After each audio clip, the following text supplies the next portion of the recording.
Preaching forgiveness as he wants is a main story mission in Red Dead Redemption 2, and we are playing through every mission in order as part of Bitch, kid. our RDR2 You got a lot mission on? series. Get ready for action, fire, and a whole lot of chaos. Nah, just hunting for all this Talk to hillbilly Lenny at camp to gold that start this Dutch and mission. Hosea seem to think is out there just waiting to be stolen. Why? I got something. Could be good. Yeah? Yeah, I was in Rhodes talking to some of the colored folk. They said there's a gang of fools holed up in the swamps east of here who think they war ain't never ended. The Civil War? Yeah, apparently it's still raging in these fools' minds 30 years later. Okay. That ain't my point. These ignorant fools are weapon dealers. He tells you about a gang who were part of the South in the Civil War and still thinks it's raging 30 years later. They refuse to accept defeat and have turned to outlaws activities, clinging to old grudges while running operations across Lemoyne. More than just bitter ex-soldiers, they have become major weapons dealers, supplying arms to criminals and mercenaries alike. Lenny wants to hit them hard, rob them of their weapons, take whatever money they have stashed, and weaken their grip on the region.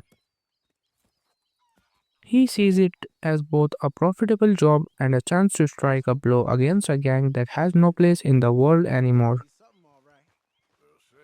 Follow Lenny on horseback to Bolger Glade.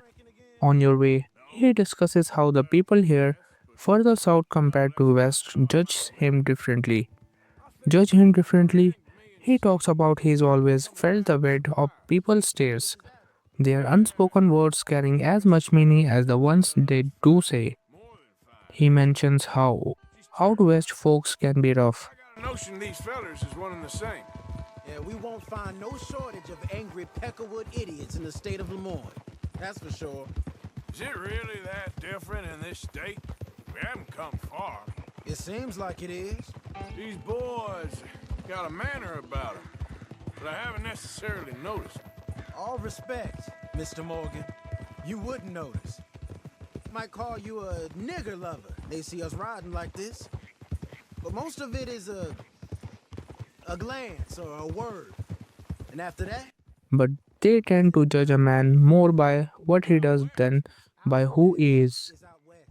Here, though history runs deep, and the old haters die hard. Some places Despite the war being over for decades, some people still carry the same resentments, still see men like him as lesser, no matter what he has done or what kind of person he is. I guess their gold's still shining. And their guns still shooting.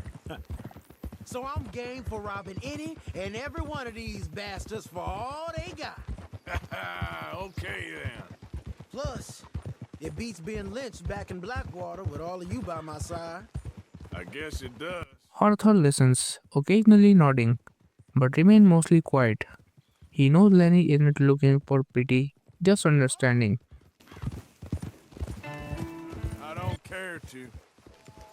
As you approach Bolger Glade, the remnants of the past become even clearer. Hold You those find an reins abandoned down. old church. Let's Its just skeletal take remains a look standing around the against place. the test of time. The roof has mostly caved in, and vines creep up its cracked stone walls. Nature slowly reclaiming what was once a place of faith. Arthur reins in his horse for a moment, taking in the sight before pulling out his journal. He sketches the church, noting its quiet beauty despite the decay.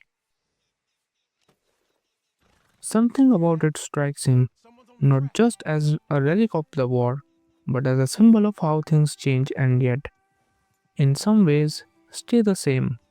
He makes a mental note to return later, feeling that there may be more to this place than what's immediately visible. More stories buried beneath the overgrown grass and the broken wood. After lingering for a moment, Arthur and Lenny take in the eerie silence of Bolger Glade, the echoes of the past lingering in the air, just as they prepare to move on. The sound of wheels creaking over the dirt road catches their attention. A wagon approaches, its worn wooden frame rattling with every bump. Arthur narrows his eyes, spotting what looks like crates of dynamite staked in the back, loosely covered by a tarp. Lenny tenses up beside him. That ain't just any supply run, he mutters.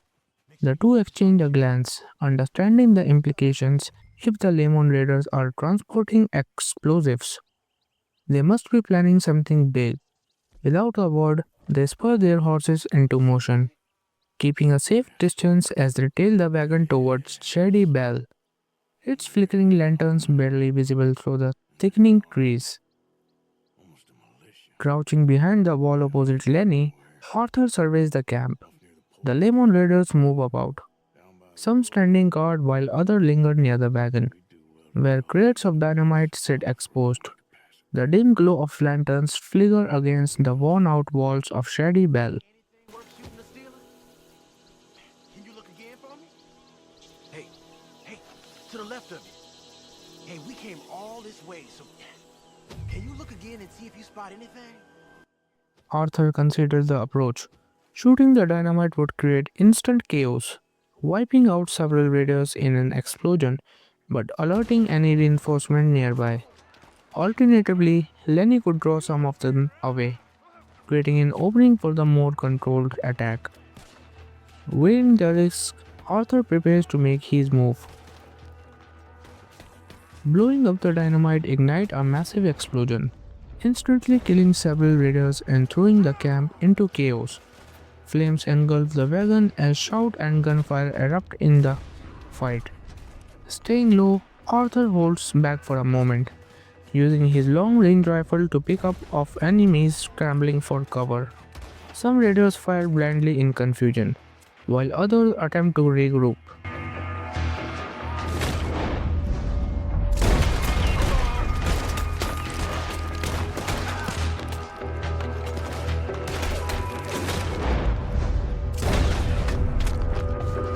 As the initial shock fades, Arthur pushes forward, using scattered debris and fallen beams for cover. Bullets whiz past as he moves carefully, taking out enemies while keeping an eye on Lenny. The younger gunslinger advances alongside him, darting between cover and returning fire. With the raiders still disoriented, the two press the attack, slowly clearing the camp.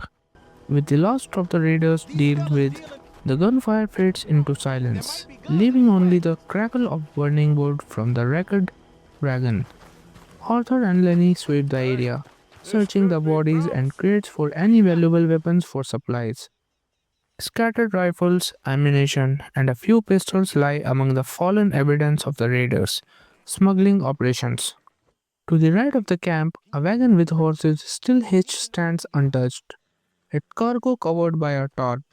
Pulling it back reveals crates filled with brand new rifles, likely intended for sale. This is full of new rifles. We can sell those, right? We sure can. We'll check the rest later. Now, come on. Let's go. Arthur steps toward the wagon, ready to secure the score and move on to the next part of the mission. Approaching the wagon triggers the next step of the job, but there is no rush. There is still time to comb through the camp for extra supplies. The crates inside the wagon holds pristine military-grade rifles, confirming the raiders' role in armed dealing. The horses, still restless from the earlier gunfight, storm nervously as Arthur and Lenny prepare to move. With the main objective secured, there is still an opportunity to search the property further before leaving. Head into the house to search for any valuables. The downstairs is mostly barren, with only a few scattered items of little worth. The real loot is upstairs. Using Eagle Eye helps highlight key spots to check. Inside drawers and cabinets, Arthur finds bourbon, money clips, a platinum watch, and a premium cigarette card pack. After grabbing everything of value, head back outside to check the shed out front, where a locked box holds even more cash.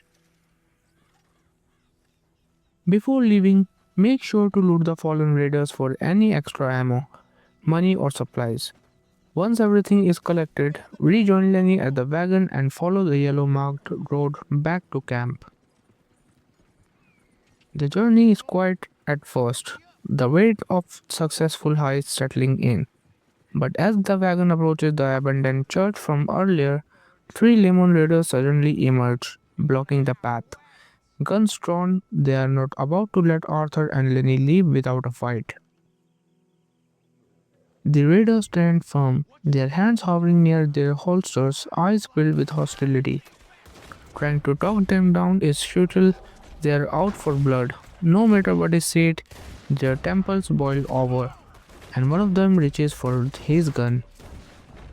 The moment their hands move, Arthur reacts as the first shot rings out.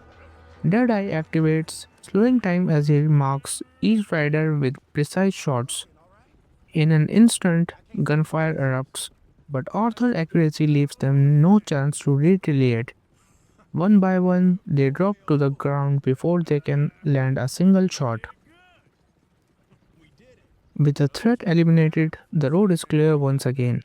Lenny regains control of the wagon and the journey back to camp resumes without further trouble. With the raiders dealt with, Arthur and Lenny waste no time getting back on the road. The rest of the ride camp is quiet, with no further interruptions. The weight of the successful heist settles in, and despite the early ambush, the job is a success. You worry about you. He wasn't on Leviticus Cornwall's train with me. We had to dig him out of Blackwater. But That's not but nothing. Me and Dutch, and everyone who counts. We know what you do for this gang. We notice. Keep it up. You're gonna start seeing things change for you. okay then. Okay. Thank you. Back at camp, the stolen rifles are secured, and the gang now has access to better firepower. As a reward for completing the mission, Arthur unlocks the bolt action rifle, a powerful, reliable weapon that will come in handy for future encounters. I always enjoy riding with you, kid. You know how to fight. Hey, you too. Anytime, Arthur.